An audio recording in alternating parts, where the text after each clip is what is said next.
Je sais où tu te caches! Viens ici que je te bute, enculé! Ta gueule! Si Philippe et sa fameuse partie de cache-cache ne vous disent rien, c'est que vous n'êtes pas familier avec le concept de nanar. Et même si vous connaissez cette scène, il se peut que vous ne soyez pas au courant de l'existence de Nanarland et de tout le phénomène nanar. Qu'est-ce qu'un nanar? Pourquoi est-ce que des gens viennent remplir des salles pour aller voir des films aussi ridicules? Ninja 3 The Domination? Sérieux? Et qui peut bien diffuser ce genre de film encore aujourd'hui? Toute l'équipe de Basic Cinema s'est rendue à la 3e édition de la Nuit Nanarland à Paris pour vous faire découvrir la face cachée du cinéma.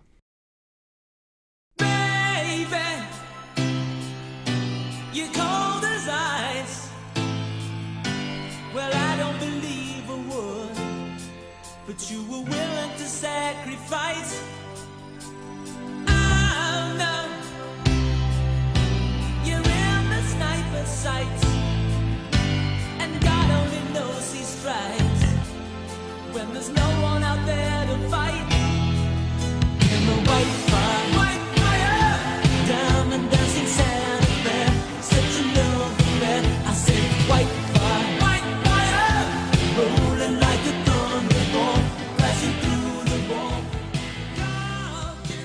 Dans l'équipe de Basic Cinema, Mathis et Lucas sont familiers avec le principe de la soirée puisqu'ils étaient présents à celle de l'année dernière. Par contre, Anna, Mathis avec 2 T et un H, et Antoine ne savent pas exactement à quoi s'attendre.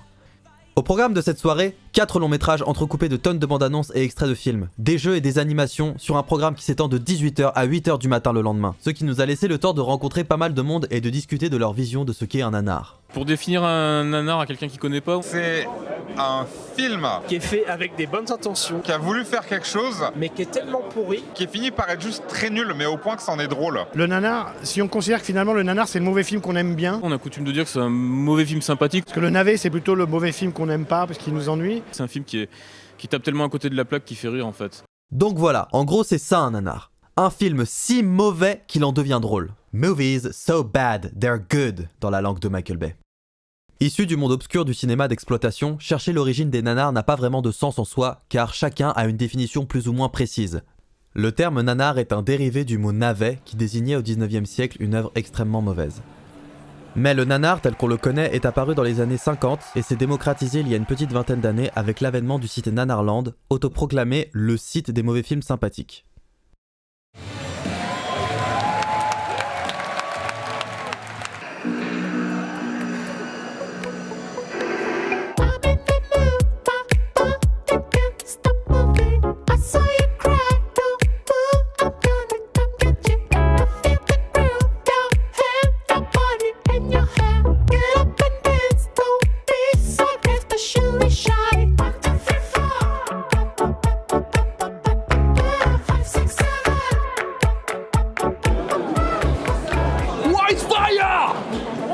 On voit une importance particulière par rapport à d'autres genres de cinéma, au visionnage en groupe, en salle. Qu'est-ce que ça apporte? C'est le seul intérêt, c'est de le voir avec 3000 personnes. On peut imaginer que le voir seul, ça peut vous plonger dans une profonde dépression en fait. Un nanar c'est comme une comédie, ça se partage. C'est vrai que c'est le genre de film qui se consomme quand même à plusieurs. Les gens qui reprennent les musiques en frappant dans les mains, t'as rire, explosion, beaucoup plus que dans un cinéma, un film classique où les gens essayent de pas trop faire de bruit. Le public mais x1000 quoi, parce que c'est des films que tu peux te mater chez toi avec des potes, tu vas te marrer, mais là t'as vraiment un public qui est au taquet, qui réagit, qui a des références communes, forcément, et même si t'es pas dans le délire, tu peux suivre très facilement. Mais les regarder sur le canapé, sur ton PC avec des potes, c'est très bien, tu vois, mais l'expérience en salle, ça apporte quelque chose de supplémentaire. Je veux dire, je ferais pas ça tous les soirs, mais une nuit par an, franchement, ça vaut le coup largement. D'une certaine façon, il y a 2 films, il y a celui sur l'écran et il y a celui qui est dans la salle. On va rigoler du film et en même temps on va rigoler de la vanne qui a claqué un mec. Le spectacle est autant dans la salle qu'à l'écran. C'est ce qui résume le mieux l'ambiance folle de cette soirée. C'est la première fois où je vois une si bonne ambiance en projection d'un film.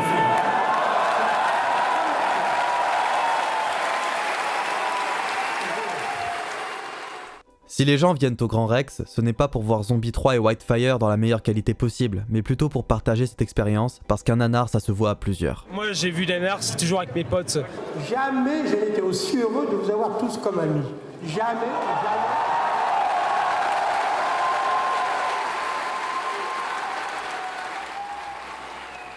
Car même si l'on se moque beaucoup en voyant un nanar, on ne peut s'empêcher d'avoir de l'affection en voyant autant de panache et de grandiose dans l'échec qu'on a sous les yeux. Et au final, c'est ça l'esprit nanar. Une sorte d'extase de la médiocrité, une jouissance face à un spectacle si incongru, si fou, mais à la fois si innocent.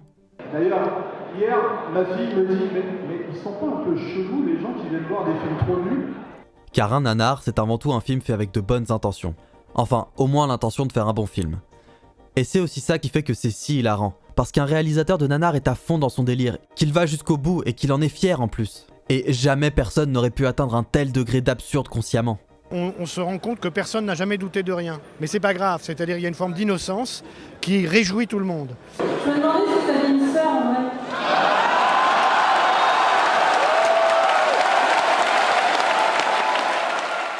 Lorsque l'on fait l'expérience d'un nanar, on finit par rester bouche bée.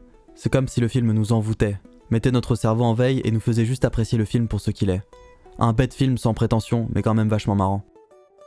Il y en a pour tous les goûts. Certains préféreront les cascades ridicules et les bruitages absolument démesurés, tandis que d'autres sont friands de doublage approximatif et de costumes en carton. Un nanar préféré, ah putain, gars, il est 4h15.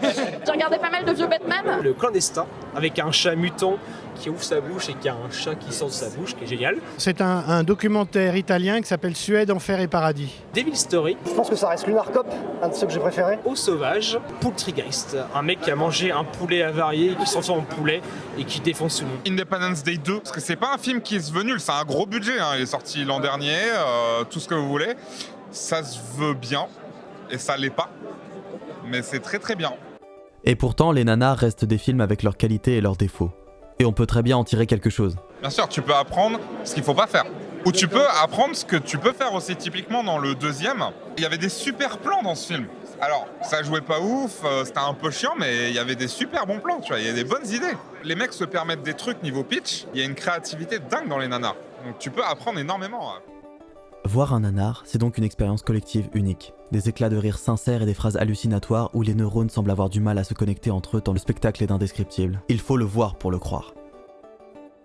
Et c'est pour ça que Nanarland existe. Le site, ouvert en 2001, est une véritable encyclopédie du nanar. Des centaines de films catégorisés, des interviews et des discussions où des gens bienveillants seront ravis de vous faire partager leur passion pour tous ces films oubliés.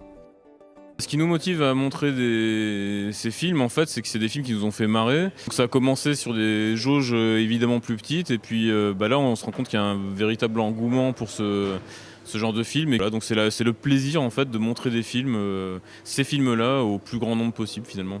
On a eu la chance de faire un bouquin, de faire des web-séries, des choses comme ça. C'est un site internet et ça reste un peu le cœur du truc. Parce que le site, moi maintenant j'ai coutume de dire que c'est un dinosaure du web en fait, parce que le site a 17 ans, donc sur l'échelle du web en fait c'était la préhistoire vraiment quoi. Et du coup c'est surtout qu'avec le temps en fait sans se presser forcément on a accumulé je sais pas d'ailleurs environ 800 chroniques, 200-300 biographies, des interviews, des choses comme ça. Ouais, c'est une sorte de pas d'encyclopédie parce qu'en fait c'est un ton quand même plutôt journalistique et puis un peu marrant quoi. Mais en tout cas c'est une vraie base de données en fait du pire du cinéma quoi, enfin de ce qui nous fait marrer là-dedans. On peut se contenter d'en rire. Puis après on peut aussi se dire tiens c'est intéressant parce que finalement quand on creuse on se rend compte que derrière les films il y a des gens qui font du cinéma, qui essayent de faire du cinéma. Il y a des histoires souvent dingues en fait parce que les films ils sont justement nanars parce que il y a des histoires de dingue, c'est des trucs qui sont mal passés, c'est des accidentés du cinéma. Et souvent en fait les histoires autour de ces films sont sans doute aussi intéressantes que le film et parfois même encore plus marrantes quoi. Je pense que ça aide à se faire une culture cinématographique et cinéphilique parce qu'en fait c'est des films où quand on voit des films ratés, on se rend compte à quel point les bons films sont durs à faire et à quel point les bons films sont rares. Voilà, on peut apprendre d'un nanar et je pense que ça forge en fait une cinéphilie. La condition c'est de pas regarder que ça quoi.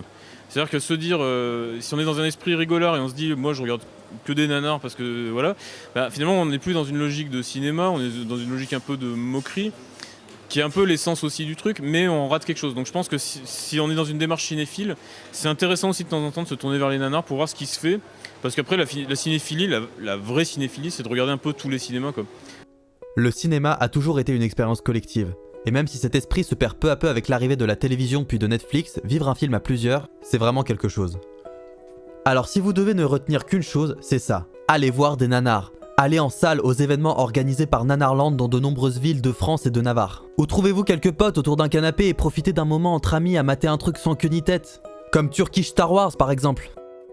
Parce qu'au fond, c'est un peu ça l'essence du cinéma, de vivre un moment exceptionnel à plusieurs, de figer le monde le temps de quelques heures pour s'évader de la réalité.